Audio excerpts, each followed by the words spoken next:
अस्सलाम वालेकुम, welcome to मानरा academy. इस वीडियो में हम बात करेंगे यूनिट नंबर 3 क्वेश्चन नंबर 5 के बारे में। तो हमारे पास सबसे पहले ए जुज़ है, इसके बारे में हमने आउटपुट के बारे में बात करनी है। यहाँ पर एक छोटी सी टिप आपको मैं बता दूं, जब भी किसी क्वेश्चन का प्रोग्रामिंग के अंदर आपने आउटपुट लिखना हो तो आपने उसको उस प्रोग्रामिंग के कंपाइलर के तौर पर जो है वो आपने लेकर चलना है। आपको पता होना चाहिए कि हमारा जो कंपाइलर है वो किस तरह से काम करता है। तो हम चलते हैं प्रोग्रामिंग के अंदर और ये वाले जो जुज है इसको हम टाइप करेंगे वहां पे, और मैं आपको बताऊंगा कि कंपाइलर की तरह आपने किस तरह से वर्क करना है। यानी कि आपने अपने आप को जो है एज ए कंपाइलर लेके चलना है कि कंपाइलर किस तरह से काम करता है, आपने भी उसी तरह जो है वो काम करना है। तो यहाँ सी लैंग्वेज जो है इसके अंदर आपको पता है कि हर जो लाइन है उसको लाइन बाय लाइन रीड करता है सी कंपाइलर।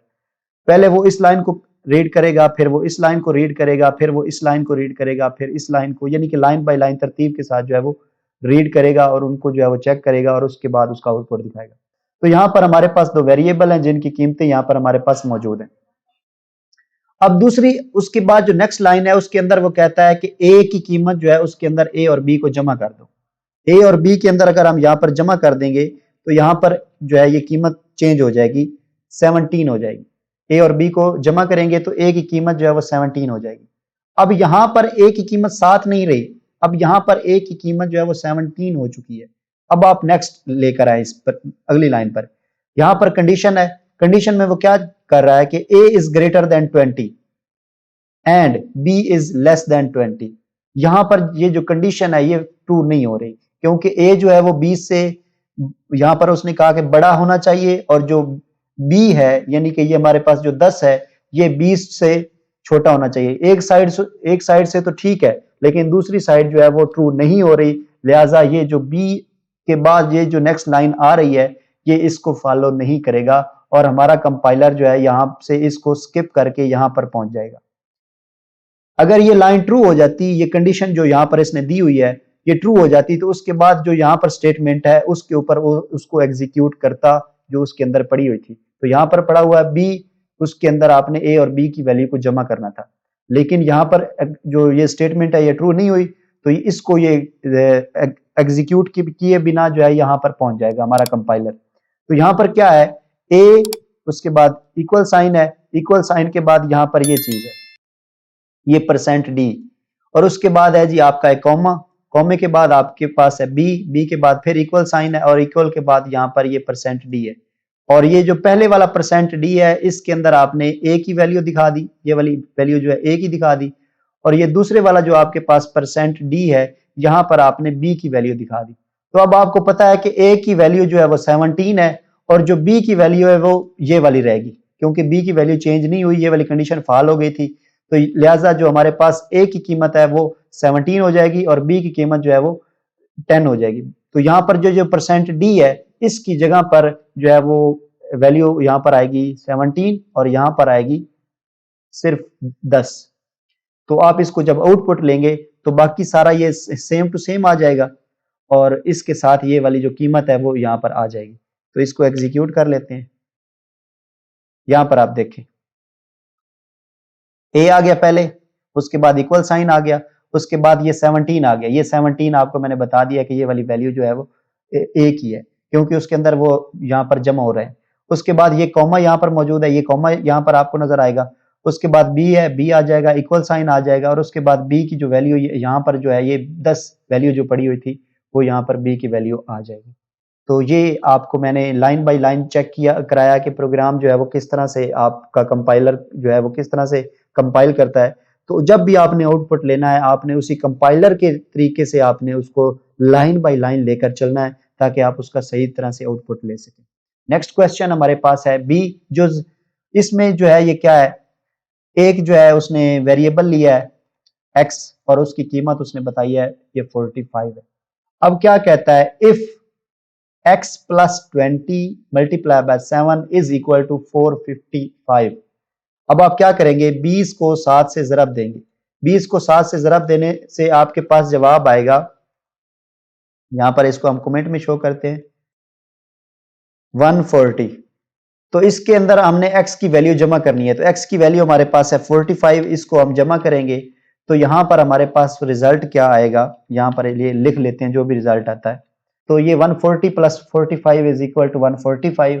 अब कंडीशन की क्या कहता है, कंडीशन ये है कि ये तीनों जो है इनकी वैल्यू जो है वो अगर बराबर है इसके, लेकिन ये तो सिर्फ 185 है, तो वो कहता है कि 185 अगर इसके बराबर है 455 के, तो फिर आप क्या करें, आपका प्रोग्राम यहाँ पर प्रिंट गुड लक कर दे।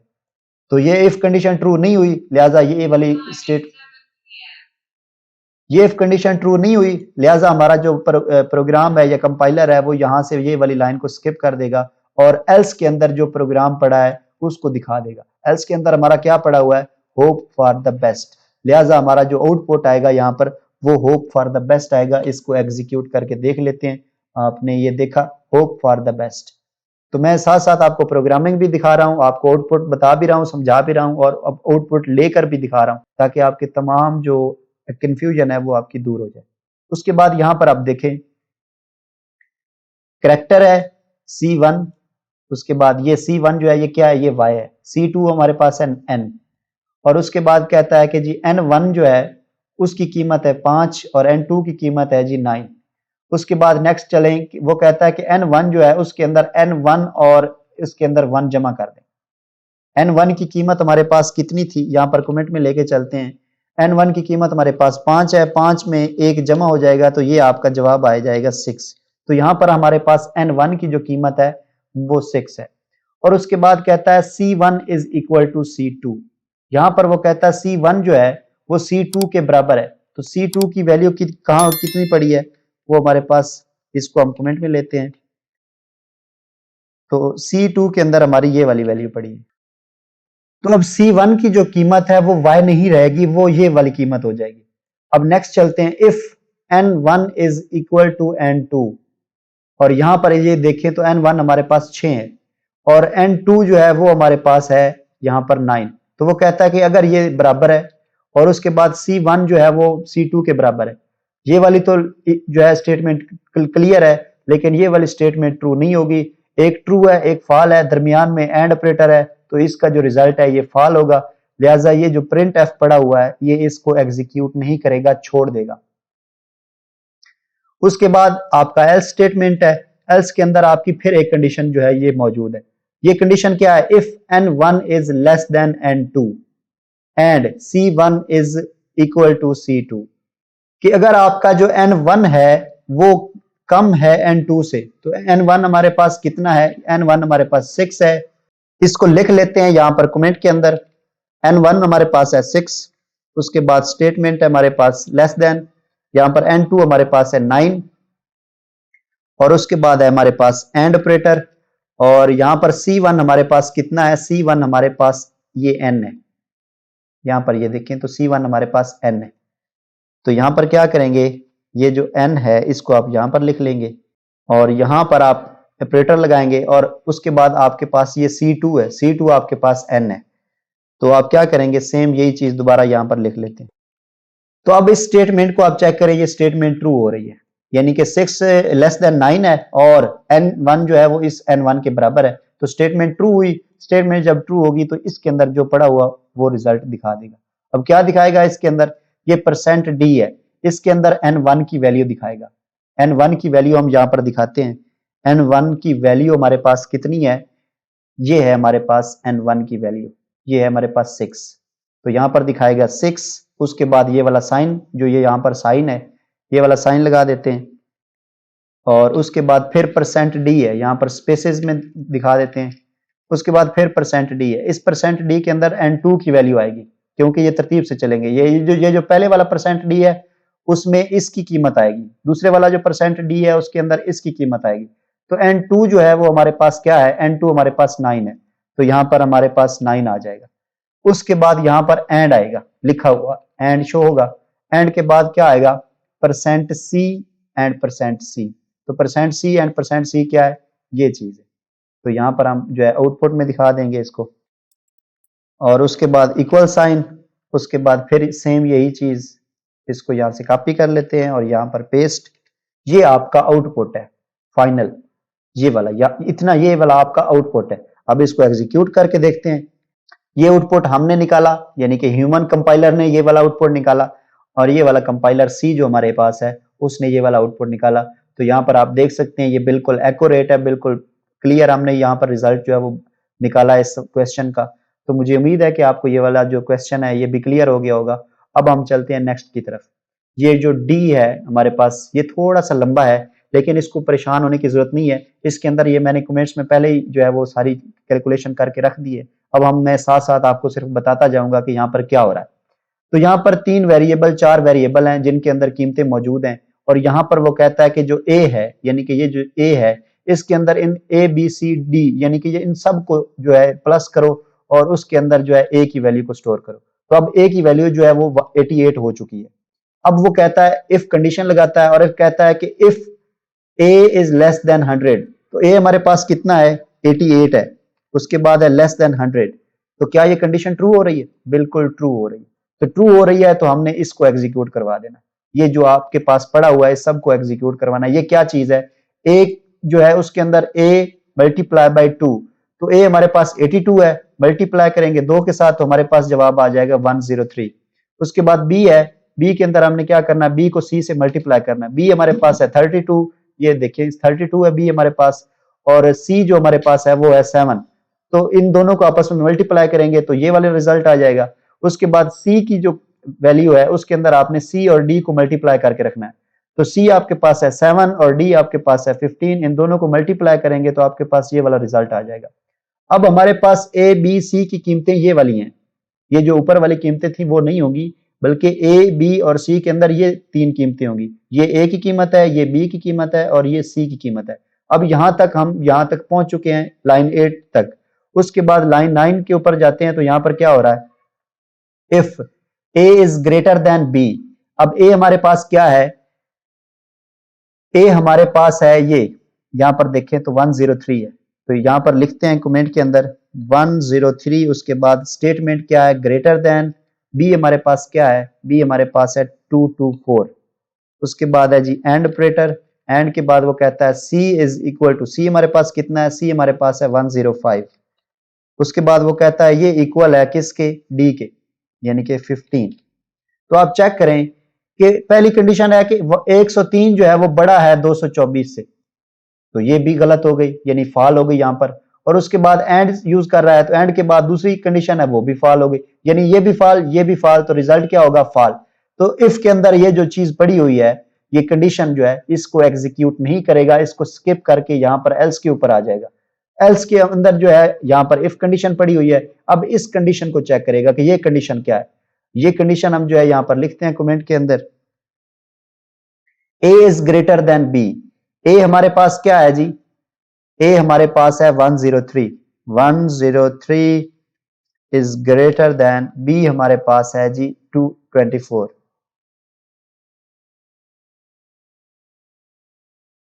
उसके बाद एंड ऑपरेटर है, एंड ऑपरेटर यूज करेंगे। और उसके बाद c is greater then d, c हमारे पास है 105, ये ग्रेटर देन है d, d हमारे पास क्या है 15।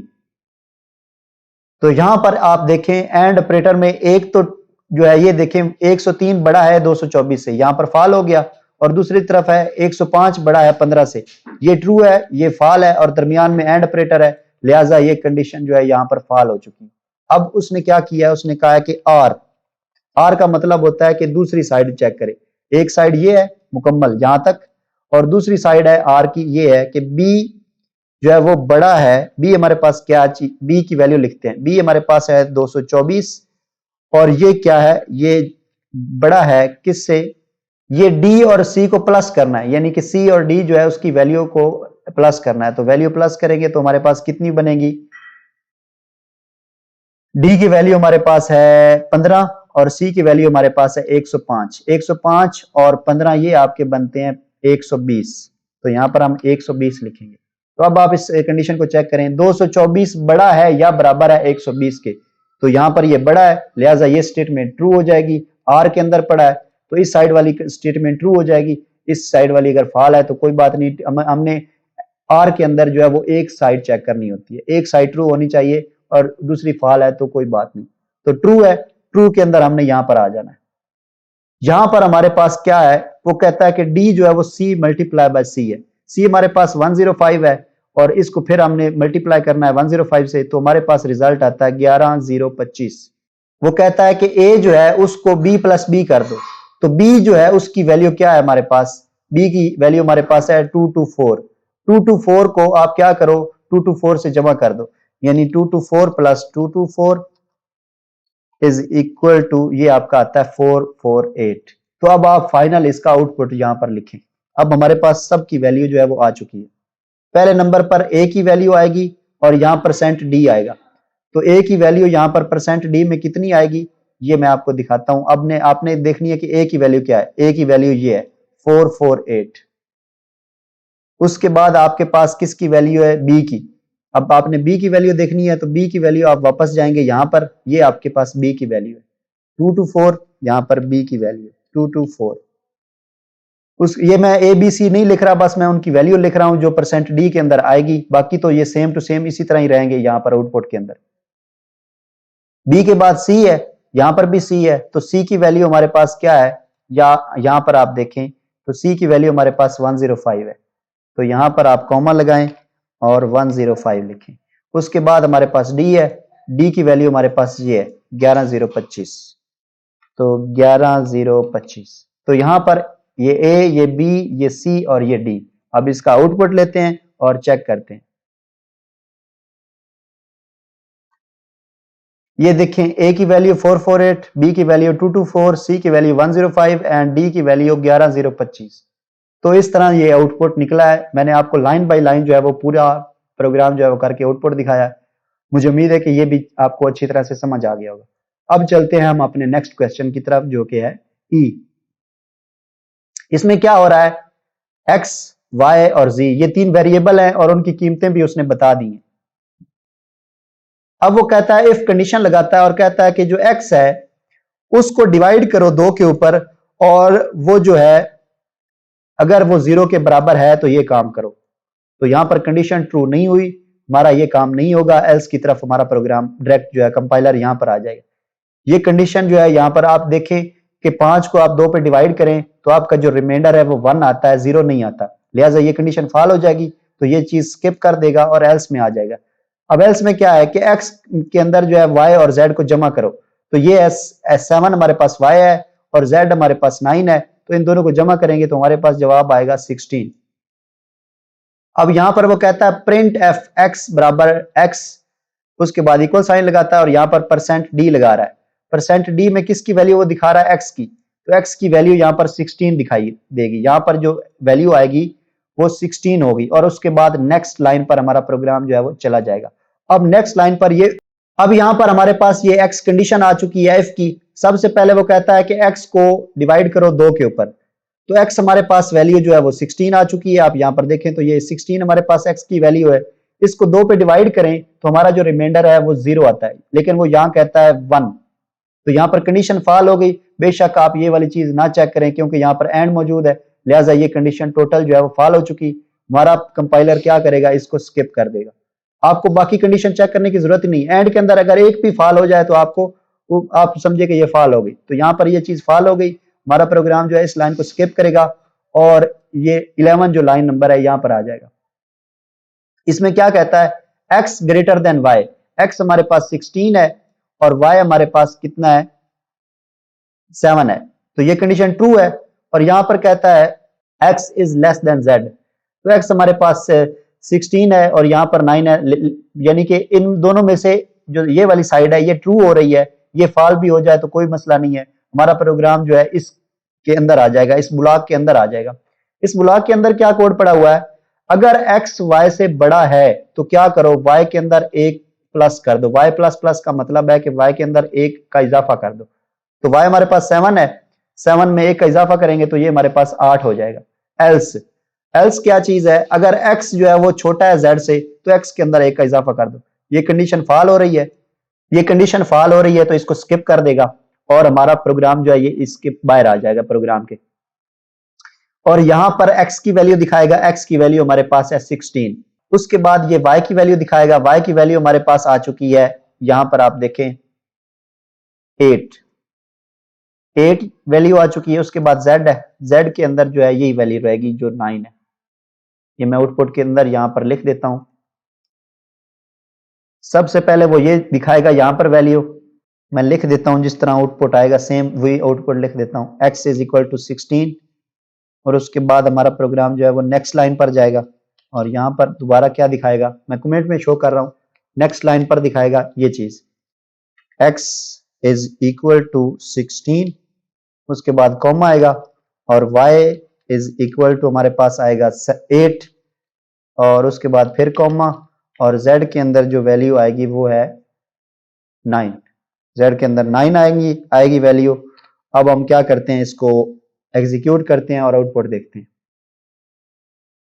x इज इक्वल टू 16 ये आ गई, उसके बाद नेक्स्ट लाइन आ गई x 16 y 8 और उसके बाद z जो है वो 9 है। यहाँ पर मैंने स्पेसेस दी हैं, यहाँ पर नहीं दी, वो यहाँ पर आपने प्रिंट एफ को चेक करना है, अगर स्पेसेस हैं तो आप स्पेसेस देंगे, अगर स्पेसेस नहीं है तो आप स्पेसेस नहीं देंगे, क्योंकि आपने प्रिंट एफ को लेकर चलना है, उसके मुताबिक चलना है। अगर वहां पर स्पेसेस हैं तो आप भी यहाँ पर आउटपुट में स्पेसेस दिखाएं, अगर वहां पर स्पेसेस नहीं है तो आप भी आउटपुट में स्पेसेस नहीं दिखाएंगे। तो मुझे उम्मीद है कि ये क्वेश्चन आपको अच्छी तरह से समझ आ गया होगा, आपको डीपली पता चल गया होगा किस तरह से जो है वो हम प्रोग्रामिंग के अंदर एक किसी क्वेश्चन का आउटपुट लेते हैं। आप इस चैनल को सब्सक्राइब कर लें ताकि नेक्स्ट आने वाली वीडियोस जो है आप उनसे फायदा उठा सके। Thank you very much. Allah Hafiz.